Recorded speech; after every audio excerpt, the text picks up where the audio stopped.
بەتایبەتی جەنابی کاک باپۆر سەرۆکی یەکێتی جۆدێکی باشی کرد دەوری باشی بینیوە لە هەموو پارێزگاکان و شوێنەکانی کوردستانە لەبەرەوە من تەسەورەکەم ئەم جارە زیاتر لە جاران خەڵک بەپەرۆشە ئۆچێتە سلووکی دەنگدا بەلیستی ژمارە 222 یەکێتی نیشتیمانی کوردستان.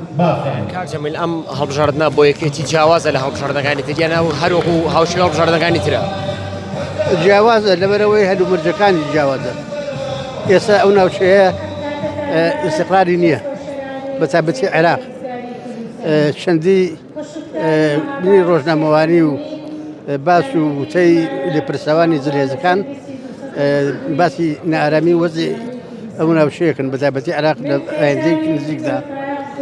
ئەمە یەک دوو لە عێراقا تا ئێستا زوڵم لە کورد کراوە مەفەکانمان پێشێل کراوە. ئەم تیمەی کە ئەچن بۆ ئەوێ کورد بەتایبەتی ئەوانەیە یەکێتی نیشتیمانی کوردستان خەڵکی باش دیاری کراوە بۆ ئەوەی کە چوو بۆ ئەوێ بزانێت لە شێوە دەست پێکا ئەولەویەت بە ژیان و گوزەرانی خەڵکەدا کە خۆیان دەرە بە جۆ موچە. دووەم هەری کار بۆ خەڵک چونکە چەندین ساڵە ئەو هەموو خەڵکە زانکۆ تەواو کات و پێمەگا و ئەمەدەکان تەواو کات دانە بەزراوە.